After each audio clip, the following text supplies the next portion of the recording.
বিকেল বন্ধুরা, welcome back to my channel Shampa ব্লগসে তোমাদের অনেক স্বাগত। আমরা বেরিয়েছি একটু সিঙ্গুর, একটু কেনাকাটি ছিল তার জন্য। তো বাড়িতে এসে রান্না করেছিলাম পনির মশালা। আর এটা আমি এইরকমই পনির ঘরেতে বানাই।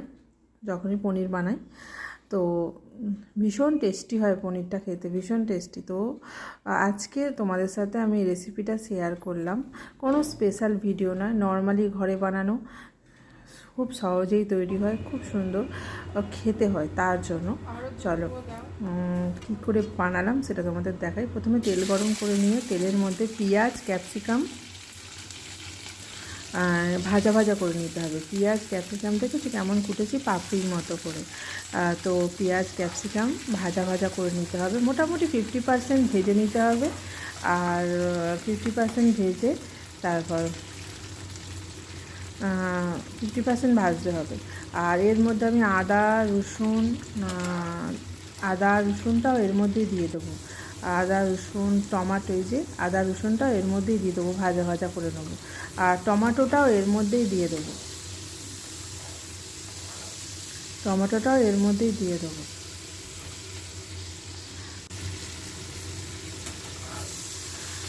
আর একটু ভাজা ভাজা করে নিয়ে এটাকে আমি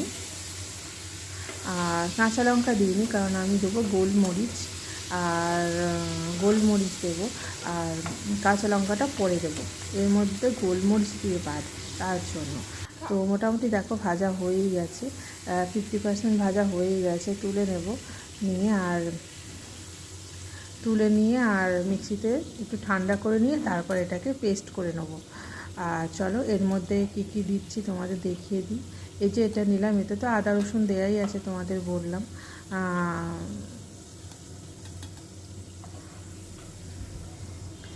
আর দিয়ে নেব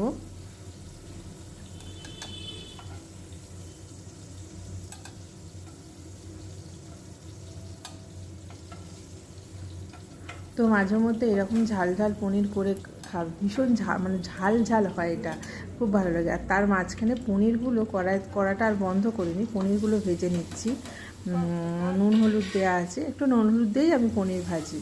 আর খুব ভালো শক্ত করে না, খুব বেশি না, মোটামুটি একটুখানি ভাজি, কারণ খুব বেশি ভাজি তো শক্ত হয়ে যাবে, সেটা না, অল্প একটু তেলের মধ্যে নেড়ে নিই আর কি। তো তার জন্য এবার দেখো এর মধ্যে কি কি দেবো। দেখো আমি নিয়েছি, এর মধ্যে দেব গোটা ধনে, আর আর দেবো গোলমরিচ বন্ধুরা অনেকে কেটে পাউডার করে রেখে দেয়, কিন্তু আমি সেটা করি না, আমি গোটা রেখে দিই। যখন রান্না করি তখন দিয়ে বেটে নিই। ভীষণ ওই যে গোলমরিচের সেন্টটা ওই বেটে সঙ্গে সঙ্গে বেটে নিলে পাবে, খুব ভালো লাগে। আর এর মাঝখানে হচ্ছে পনির ভাজা হচ্ছে, মোটামুটি করে ভেজেছি। এবার যে তেলটা ছিল সেই তেলের মধ্যে একটু জিরে ফোড়ন দিয়ে দিয়েছি। জিরে ফোড়ন দিয়ে ওই যে ক্যাপসিকাম আর পেঁয়াজ কেটেছিলাম না, ওই রকম পাপড়ির মতো করেই ওই আছে কাটা কিছুটা, ওটা দিয়ে দিতে হবে। দিয়ে এবার ওটাকে মোটামুটি একটু ভালো করে ভেজে নিতে হবে। চলো যেগুলো ছিল সেগুলো দিয়ে দিলাম। টমেটো আর এখন দেবো না, দুটো টমেটো দিয়েছি পেস্ট করার সময়, ভাজার সময় পেস্ট হবে ওই দুটো। আর দেখো এইগুলোকে এবার একটু ভালো করে ভাজবো। একটু সামান্য লবণ দিয়ে দিলে না ভালো হয়, কারণ তাড়াতাড়ি ভাজাটা হয়ে যায়। তো চলো পেস্টটা করে ফেলেছি দেখো। আর পেস্টটার মধ্যে আমি দই বুঝতেই পারি, দই দিই। এবার আমি দই দিলে আরও সুন্দর টকটক লাগে। দই দিতে পারো বন্ধুরা তোমরা, আমি দিই কিন্তু এবারে দিলাম না, আমি দই দিয়েই করি।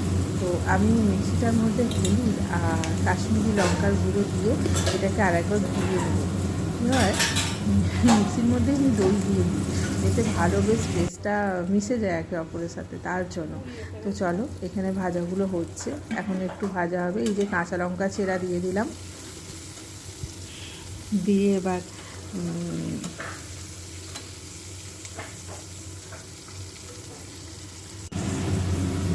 দেখো মিক্সিতে করে নিয়েছি, একবার একটা ঘুরিয়ে নিয়েছি। আর এই যে ভাজা মোটামুটি হয়েই গেছে, এবার আমি এগুলোকে দিয়ে দেব। দিয়ে আর একটুখানি সামান্য একটু জল দিয়ে নেড়ে নেবো, নিয়ে তারপর পনিরগুলো দিয়ে দেবো। আর আর সবসময় একটা কথা তোমাদের বলি, পনির রান্না করার সময় একটু কসুরি মেথি দেবে। কসুরি মেথি পনিরে দিলে দারুণ টেস্ট হয়। কারা দাও জানি না, দাও কি দাও না, কিন্তু আমি দিই, ভীষণ টেস্টটা ভালো হয়। চলো, মশলাটা তো আগেই 50% ভাজা ছিল, তো একটু নেড়ে নিয়ে আর জল দিয়ে দিলাম। দিয়ে এবার পনিরগুলো যেগুলো ভেজে তুলে রেখেছি পনিরগুলো দিয়ে দেব। দিয়ে এবার সামান্য একটু ফোটাবো, সামান্য একটু ফুটিয়ে তারপর ওটাকে নামাবো। চলো, আর আমাদের গ্রেভিটা একটু বেশি হচ্ছে, আমাদের সবাই খাবে তো রুটি দিয়ে। আর এই যে কসুরি মেথি দিলাম, তার জন্য গ্রেভিটা আমি একটু বেশি করে করি রুটি দিয়ে। তো এটা 300 গ্রাম পনির, তো খাওয়া হবে 4 জন, সেই জন্য গ্রেভিটা একটু বেশি করেছি। রুটি খাবে তাই না, তার জন্য।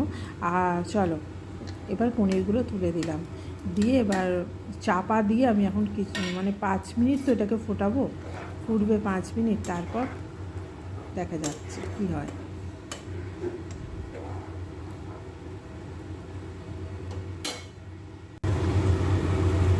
আর সামান্য একটুখানি সামান্য হাফ চামচের মতো চিনি দিয়ে দেবে। চিনি দিলে কি হয়, হাফ চামচ, আর একটু মিষ্টি মিষ্টি পনির তো, দুধের জিনিস এটা।